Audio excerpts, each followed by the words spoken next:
The screams still echoed in Cain Rowan's head as he stumbled through the wreckage of his village. His skin was streaked with ash, his eyes burning with a fury he couldn't quite name. The ground trembled under his feet, not because of the enemy that had wiped everything out, but because of the thing alive inside his chest. He didn't know what it was, only that it was there like a second heartbeat. The Ember Core. Not just some power, it felt alive. Warm, wild, like it had emotions of its own. And right now, it was crying. Flames flickered from his hands even though there was no wind, like they felt pain. Pain he couldn't explain, but it brought him to his knees in the ruins of the house he grew up in. Hollowmere was gone.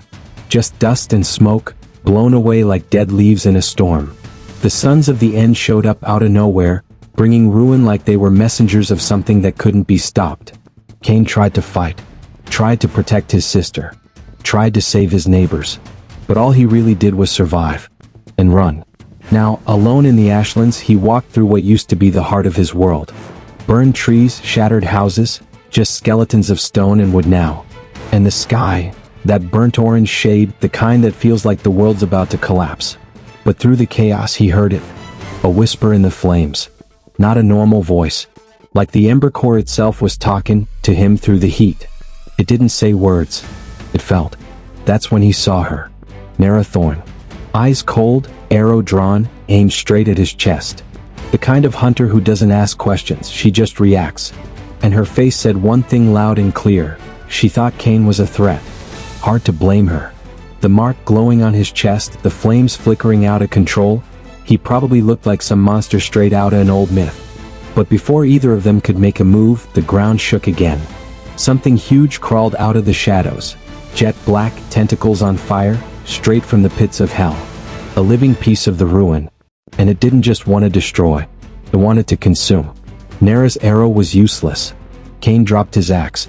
And the Ember Core roared. For the first time, Cain didn't scream. He didn't feel scared. What rose inside him wasn't courage. It was older than that. Like something that already happened once. Like fate was on repeat. The flame shot out from his hands like it had a mind of its own, crashing into the creature with a roar that felt like it came from the earth itself. This wasn't your average magic. It was primal. Ancient. A part of him, and somehow not.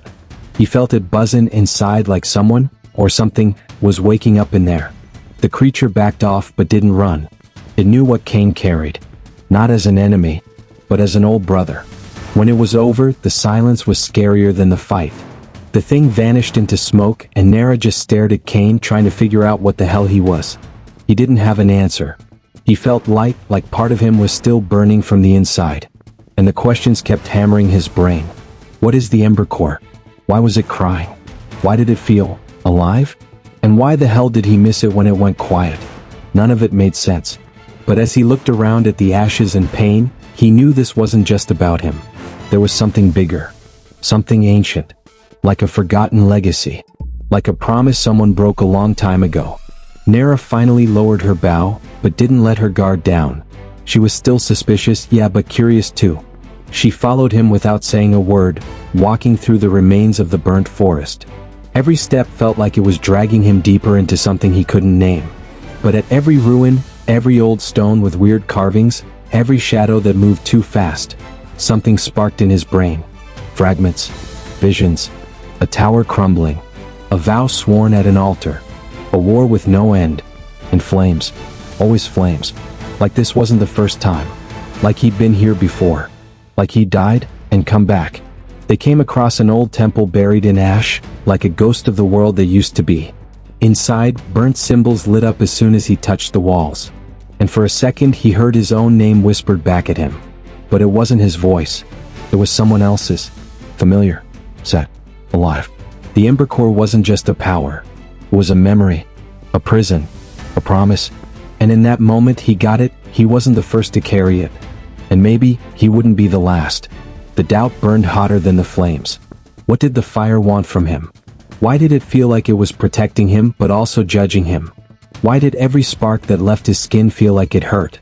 Nera finally spoke, asking him where that energy came from. He told her the truth.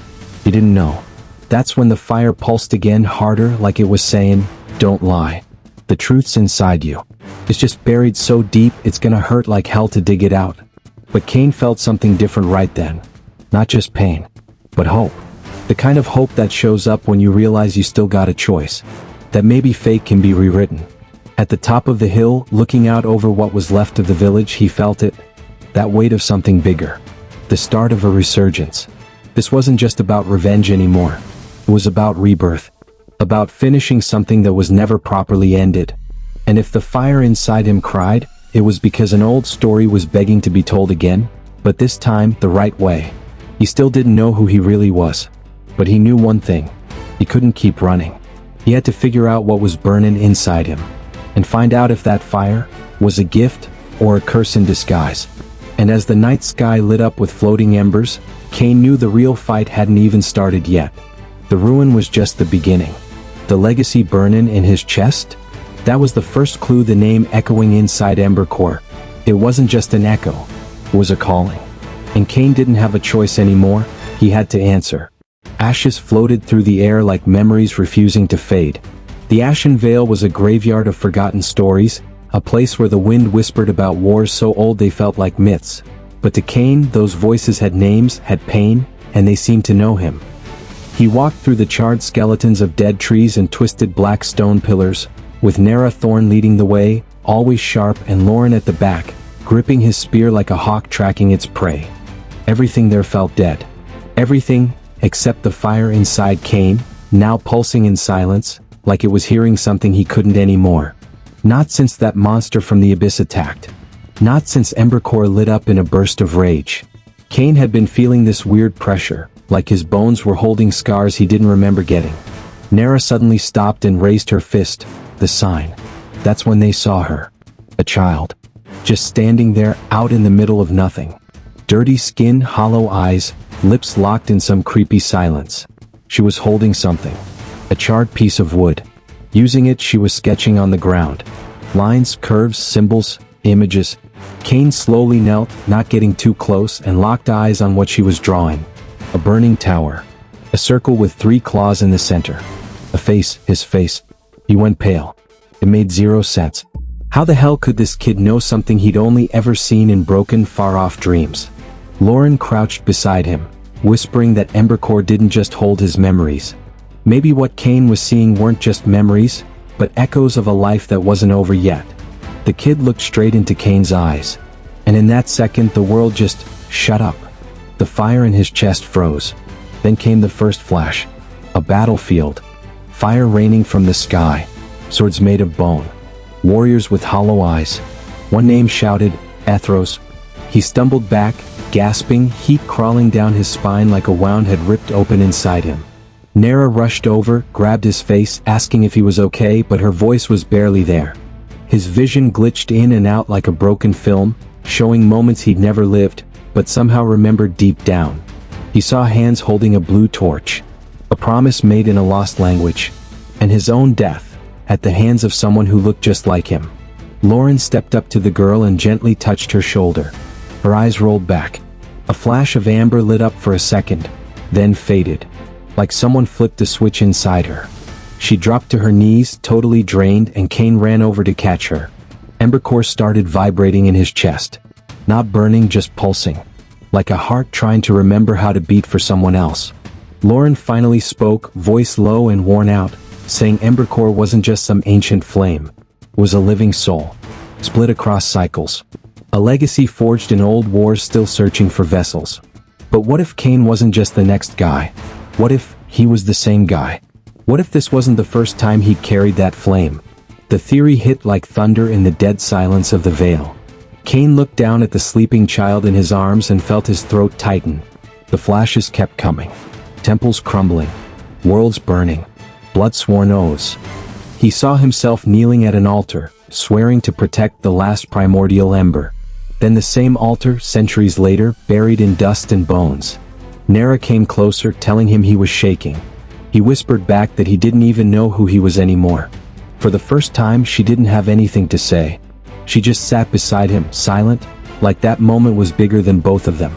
While they rested under a collapsed arch, Lauren revealed something he'd been hiding from the start.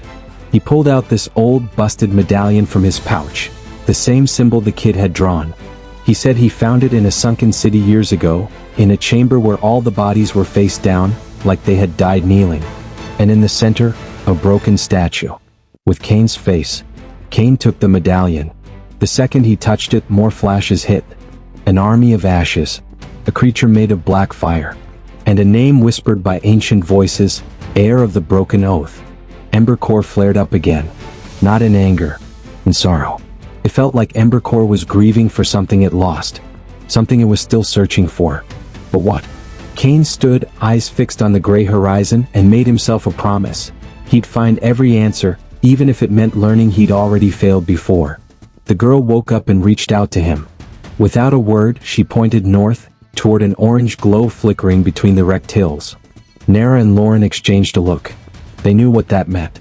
A new path. A new danger. But maybe a rebirth. Before moving on, Kane stared up at the sky, heavy with soot, and muttered that he wouldn't let the flame eat what was left of his soul. That even if fate had him stuck in some endless loop, he'd break it. That if he had to die 1,000 times just to make one life count, then so be it. But not today. Today he'd fight. Not as the bearer of Embercore, but as someone choosing to fight without even knowing who the hell he was. And maybe, just maybe, that was the spark of his real power, hidden deep in the ashes. And so, with that fire quietly pulsing in his chest, Kane took the first step north. Every footfall felt like walking in his own footprints, from another time, another life. But now he was aware. Now he had allies. And for the first time he wasn't running. He was chasing down the buried truths. The scars that didn't start with him, but now belonged to him too. The sky looked like it was bleeding. A dull red streaked across the thick clouds as the trio crossed into the Nargle Rift. It was this colossal place that split the world of the living from the cursed lands swallowed by the ruin. Walking through it felt like stepping on the ribs of a dead titan, each footstep echoing off walls covered in ancient symbols and forgotten runes. Kane could feel Embercore stirring like it was trying to scream but stuck in some painful loop of silence. Nera moved forward slow and steady, while Lauren kept glancing into the shadows, clearly not trusting a damn thing around them. There was no wind, no birds, just the sound of 3 broken souls breathing. And that eerie feeling, like they weren't alone. Suddenly the ground started to hum. Faint, like a drumbeat from far off, but way too steady to be natural. Kane froze, stared at the cracked earth, then felt it, the heat. But not Embercore's heat. This was something else. Heavier. Meaner. A crack split open in front of them, spilling out red vapor that smelled like iron and lightning. From that hole crawled out some freaky creature made of scorched bones and eyes with no irises. Its presence hit like a forgotten nightmare trying to crawl back into the real world. And the second it saw Kane, it let out a roar, and screamed a name. Kilter. That name sliced through Kane like a blade. He dropped to his knees, feeling his blood boil under his skin. The monster charged, and Lauren threw himself at it, leaping with insane speed, spinning his spear like death itself. Then all hell broke loose. Nera summoned her shadow blades and sprinted along the walls like she was dancing with death itself, dodging attacks like a ghost. Kane tried to join the fight, but Embercore was losing its mind, flaring out of control. He screamed, not in pain but for memories crashing into him like a wave. Every strike from the creature unlocked flashes in his head. A temple on fire. Warriors in red armor kneeling before a holy flame. And in the center, him. But older, darker. And those eyes, totally empty. He was shouting about sacrifice. About blood. About eternal fire. Kane tasted metal in his mouth and collapsed. But then something deep inside him woke up. Embercore snapped like it just got yanked out of a nightmare. A flaming circle exploded around Kane, blasting the monster back with raw power. His eyes burned with a deep orange glow, and his veins lit up under his skin. The monster paused. It knew this power. But it also knew the curse behind it. And then it said something that made time itself freeze. The blood that feeds the fire is still the same. Kane roared back, launching a wave of flame straight into the creature's chest. But it wasn't just magic. It was emotion, rage, fear, guilt, and raw determination all burning as one. The thing shrieked and burst into embers, leaving behind nothing but blackened bones, and the same rune that had been carved into Kane's childhood bedroom wall. How the hell was that even possible? Lauren limped over, bleeding but smiling. He said he saw what Kane did and now he was sure. Kane wasn't just the reincarnation of the lost guardian, He was him, trapped in cycles, doomed to fail again and again until he finally figured out what all this really meant. Nera didn't say a word. She just stared at the ground where blood still dripped from Kane's hand. But it wasn't normal blood. It was amber, glowing, like Embercore was leaking straight out of his pores. He tried to hide it, but he knew it was too late. Something inside him was shifting. Not just burning, rebuilding. And that scared the hell out of him more than any monster ever could. That night, they camped beneath this rocky arch formation. The silence was thick. Loren cleaned his blade, and Nera watched the blood-red sky like she was hunting answers in the stars. Kane stayed off by himself. His chest ached more with every breath. And for the first time, he heard Embercore whisper. Broken words. A language he'd never learned but somehow understood. You have to remember. He closed his eyes and saw a blood-soaked altar. Saw hands tossing a child into the flames. Saw himself smiling while it happened. He woke up screaming, drenched in sweat, eyes burning. Nera ran to him asking what he saw. But he couldn't speak. He just knew something inside him was broken. Something that had always been there. By morning they agreed to keep moving. But before leaving, Loren carved the rune into the stone. Said it was a warning. That monster wasn't random. It was a sentinel. A leftover echo from the past trying to stop the future. Kane clenched his fists. He still tasted those visions. Still saw the blood. And now, one burning question was eating him alive. What if the real villain in this story had always been him? Nera called out to him, pointing east, said there was a forgotten trail over there. The Eclipse Trail. A twisted path where time breaks and truth bleeds. But it was the only way to reach the silent fortress, where the first fragment of the promise was hidden. They left in silence. Every step was like a war cry against the past. And Kane finally understood Embercore wasn't just some fancy weapon. It was punishment. A legacy carved in fire and blood. But he wasn't backing down. Because somewhere buried in all that ruin, there was a chance to rise again. And if that meant facing every horror he'd ever caused, then so be it. Let them come. Let it all come. He wasn't just a bearer anymore. He was the spark of change. And as they crossed the final edges of the gorge, a shadow watched them from the top of a broken tower. Eyes hollow. Flames black as night curling around them. It whispered into the wind like it knew every step Kane was about to take.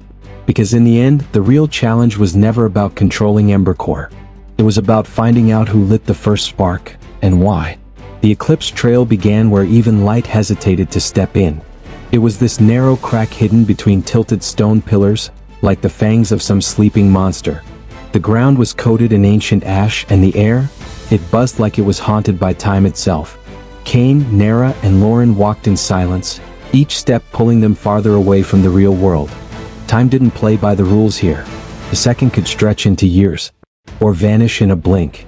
The sky flickered between twilight and full-on night with no warning.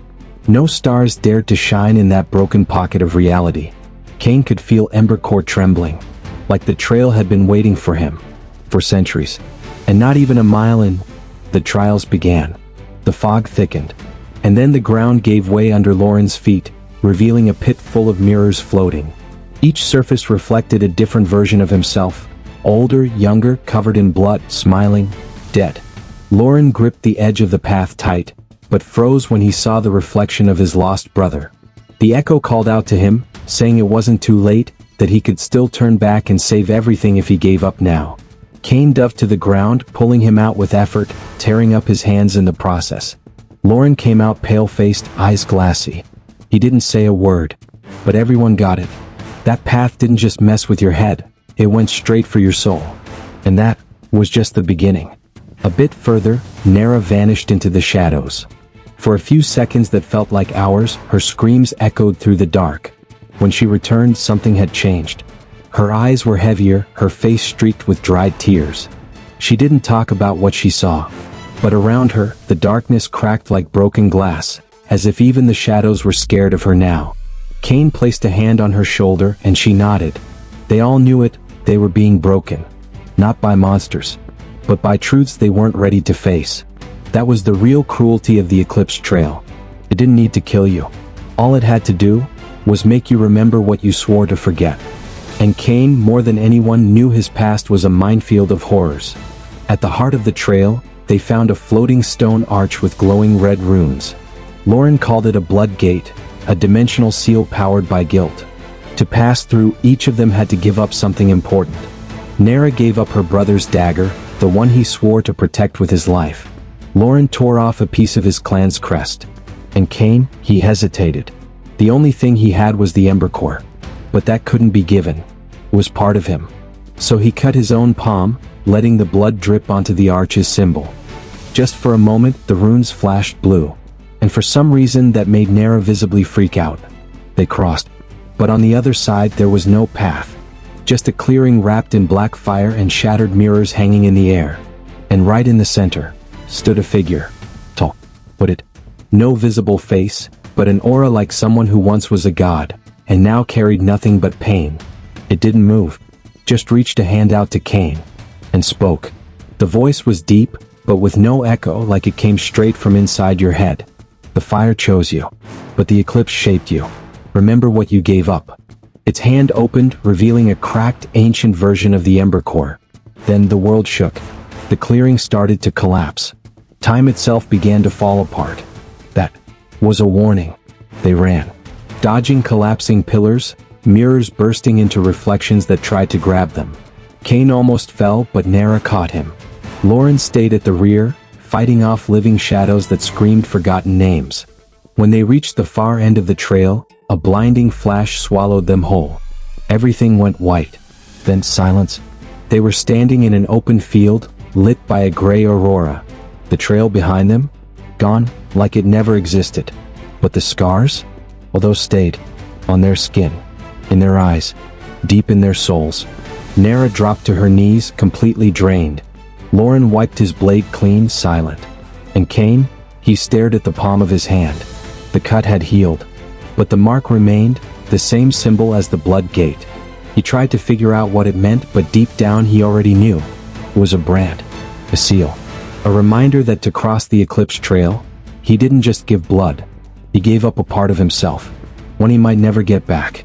That night, they set up camp again. But the vibe was different now. There was no relief in surviving.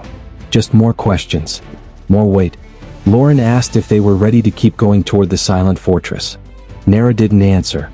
She sat with her back to them, tracing the trail symbol in the dirt. And Cain? He looked toward the horizon where a massive structure rose from the mist. Towering, ancient, and dead silent. The fortress was close. And inside it, according to the map fragments, was the first promised shard. But something else was there too. Something the Ember Core sensed from far away. An ancient power. Sleeping. Waiting. Ready to wake the second Cain stepped through those gates. Because the silent fortress didn't just hold secrets. It held the truth. And Cain had to decide if he was ready to hear it. The silent fortress stood like a sleeping giant, wrapped in thick fog that almost felt alive. Not a single sound came from those ancient walls. No wind. No rustling grass. Not even their own footsteps made a noise. Cain, Nera, and Lauren stood frozen in front of the main gate, over 30 feet tall, covered in extinct runes. The Ember Core slowly started to glow, like something inside the fortress had recognized it. Like the walls were waiting for their heir. That place didn't just feel old. It felt sacred. Like it carried the weight of forgotten legacies and sacrifices that silenced entire generations. Nera placed her palm against the wall. The stone was ice cold, but pulsing from within, like a buried heart still beating. Lauren found fossilized battle scars, as if the fortress had fought wars with time itself. Without warning, the gate creaked open on its own, the sound low and respectful. Inside, massive empty halls spiraled in ways that defied logic. Each room looked like it existed in a different slice of time. One showed a starry sky from the past. Another, total void from the future. It was like walking through the echoes of the world. And with every step, Cain felt the Ember Core heating up, as if something was pulling his destiny forward. In the main chamber they found what looked like a tomb. But there was no body. Just shattered golden armor, a cracked helmet, and a sword embedded deep in the floor. Around it, crumbled walls and statues destroyed from the inside. There was also a broken crest in two halves. The same symbol burned into Cain's palm. On the wall behind the altar, an ancient inscription lit up as soon as Cain got close. He couldn't read it, but somehow the words spoke directly to his mind. The one who he carries the fire, and he'll rise again when silence is broken. Burn to become. Fall to rise. Nera and Lauren exchanged a look. There was no doubt left. The fragment of the promise was there. But so was someone else. From the shadows, a man stepped out. Tall, silver hair, pitch-black eyes. His skin was covered in tribal markings. He looked young, but his presence felt ancient. Cain instinctively took a step back. Nera drew her blades, Lauren raised his spear. But the stranger lifted a hand and spoke calmly. Said his name was Cairn, and he wasn't there to fight.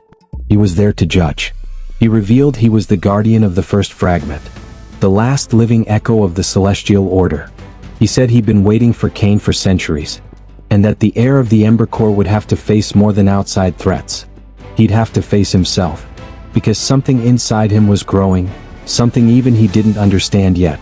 Cairn touched the center of the room, triggering a circle of runes that exploded with light. Reality shook. Cain was ripped from his senses and thrown into a vision. He stood on a ruined battlefield, surrounded by fallen warriors, every one of them with golden eyes like his. Among them, a man who looked exactly like Cain, but older, darker, with the Ember Core blazing with black flames. He smiled and said, "You're my next shot. Don't make the same mistakes. But remember, ruin always begins with hope." Cain dropped to his knees. And when he snapped back to the present, the floor beneath him was scorched, and the sword on the altar was gone. Cairn watched in silence. Said the fragment had chosen Cain, but that came with a price. He now carried the first spark of the primordial flame. A power that could either save or destroy everything. And that the final choice would never be made by anyone else. It would come from within. Lauren asked how to control it. Cairn gave a sad smile and said control was an illusion. The only way to not lose yourself in that kind of power is to remember who you're fighting for. Cain didn't answer, but his eyes found Nera. She just nodded. The bond between them was stronger than any curse. With the fragment of the promise now fused into the Ember Core, the sword pulsed with a new light. Brighter. Wilder. The fortress halls started crumbling slow, like the cycle had been completed. Cairn vanished just as calmly as he came, leaving only his cloak behind. Outside, the mist had cleared. The sky was open, but the sunlight felt more distant. Like the world had already felt the shift. Cain looked at his hands. He could feel the power humming in his bones. But inside, one question still echoed. What if the price of winning was losing himself completely? They walked in silence to the edge of a hill. From there, they could see a line of black mountains in the distance. And in the middle, a glowing blue light flickering like a lost beacon. The next fragment. The journey was far from over. Nera closed her eyes, feeling the wind brush her face with a strange tenderness. Lauren drove his spear into the ground and vowed to never let the flame consume Cain. And Cain, he just took a deep breath.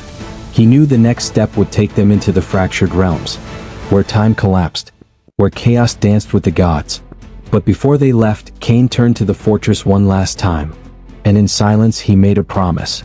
That when all this was over he'd come back. Not as the scared boy who walked in, but as the one who was reborn in the eclipse. Because now he was more than just the bearer of the Ember Core. He was the heir to a forgotten truth. The spark of a new cycle. And even without knowing what was coming, he carried the most powerful gift of all. Hope. If you liked this story, don't forget to drop a comment, leave a like, hit that subscribe button, and turn on notifications for more stories like this. I'll see you in the next video.